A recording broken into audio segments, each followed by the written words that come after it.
अस्सलाम वालेकुम व्यूअर्स, कैसे हैं आप। उम्मीद है कि आप सब खैरियत से होंगे। मैं आर्किटेक्ट वसीम आपकी खिदमत में हाज़िर हूँ आज की नए टॉपिक के साथ। तो नाजरीन, अगर तो आप हमसे कंस्ट्रक्शन या डिज़ाइन करवाना चाहते हैं तो साथ हमारा कॉन्टैक्ट नंबर और एड्रेस मेंशन है, आप हमसे रब्ता कर सकते हैं। तो चले नाज़रीन, चलते हैं आज के टॉपिक की तरफ। आज हमारा टॉपिक है कि जो फाउंडेशन है, अच्छा दो किस्म के, एक प्लाज़ा होता है, एक हाउस होता है। हम आपको आज बताएंगे कि हाउस की जो 5 मरला या छोटे जहाँ पे फ्रेम स्ट्रक्चर नहीं बनता वहाँ पे फाउंडेशन बनाने का क्या तरीका है और कौन सी चीज़ें इंपॉर्टेंट हैं और कौन सी चीज़ें इंपॉर्टेंट नहीं है। इससे पहले कि हम टॉपिक की तरफ जाएं, अगर तो आपने हमारा चैनल सब्सक्राइब नहीं किया तो प्लीज़ इसको सब्सक्राइब कर दें और बेल आइकन को प्रेस कर दें, क्योंकि हमारी नई आने वाली वीडियो आप तक पहुंच सके। तो चलें नाज़रीन, चलते हैं आज के टॉपिक की तरफ कि बिल्डिंग में फाउंडेशन बनाने में सबसे इम्पोर्टेंट चीज़ें क्या होती हैं। सबसे पहले आपने याद रखना है, जो सबसे ज़्यादा इम्पोर्टेंट चीज़ है वो ये है कि वहाँ पे जब आप खुदाई करते हैं तो आपने सरफेस जहाँ पे जितनी देर तक हार्ड सरफेस नहीं आती आपने उसकी खुदाई करनी है। कुछ जगह पे 4 फीट पे उसकी सॉलिड आ जाती है सरफेस, कुछ जगह पे 3 फीट पे। ये नहीं है, आपने नेसेसिटी याद नहीं रखना कि आपने 3 फीट रखना है या 4 फीट है। ये आपकी जो साइड है उस पर डिपेंड करता है।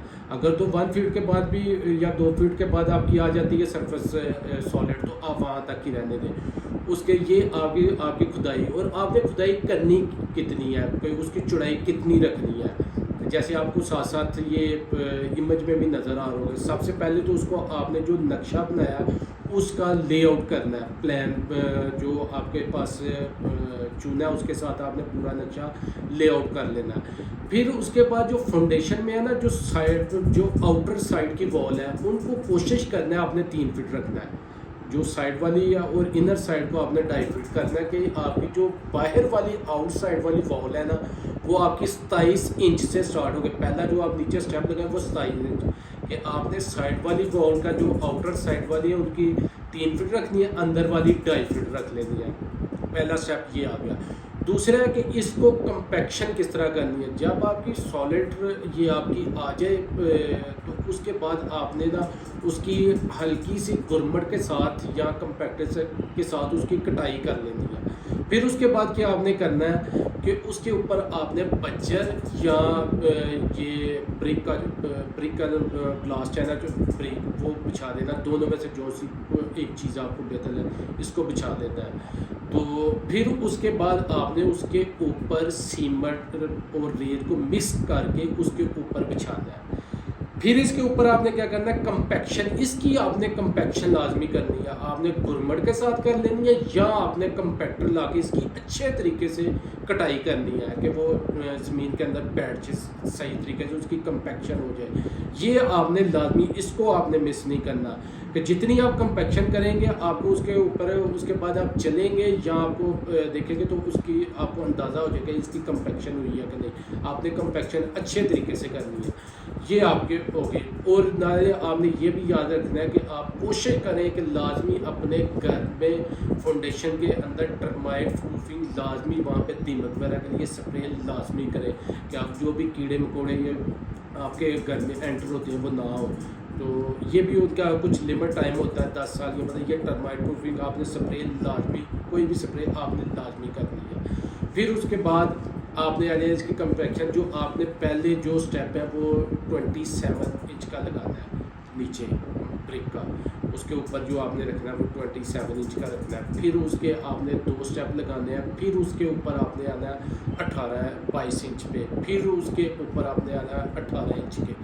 ये आपने फाउंडेशन इस तरह आपने बना लिया। और जब आपने इसको जो इंटरनल वॉल है उनकी आप 22 से भी स्टार्ट कर सकते हैं, इसमें कोई इशू नहीं है। लेकिन मैंने बार बार एक चीज़ की, इसकी आपने जो कंपैक्शन है वो अच्छे तरीके से करनी है। ज़रूरी नहीं है कि आप कहें कि वो दूसरे पे साथ वाली साइड की उसकी यार उन्हें निकाली है तो 1.5 फुट पे आ गई है सॉलिड, तो आप अपनी साइड पे भी उतने नहीं, आपने अपनी साइड के मुताबिक करना है। लेआउट करना, पहले लेआउट करना, लेआउट के बाद उसकी आपने खुदाई जितनी भी 2 या 2.5 फुट 3 फुट जहाँ पे कंपैक्टेड अर्थ आती है वो करना है। फिर उसके बाद आपने उस पर ब्रिक ब्लास्ट या पत्थर डालना है, फिर उसकी डाल के ऊपर सीमेंट उसकी कंपैक्शन करनी है अच्छे तरीके से। फिर उसके बाद आपने ब्रिक वर्क स्टार्ट करना है, और ब्रिक वर्क को आपने 27 पाइल से स्टार्ट करना है, 2 स्टेप वो लगाने हैं, फिर 22 के आने हैं, फिर उसके बाद 18 के लगाने हैं। फिर आपने कोशिश करनी है जो आपकी फाउंडेशन है, अगर तो ज़्यादा तो आपने 13 इंच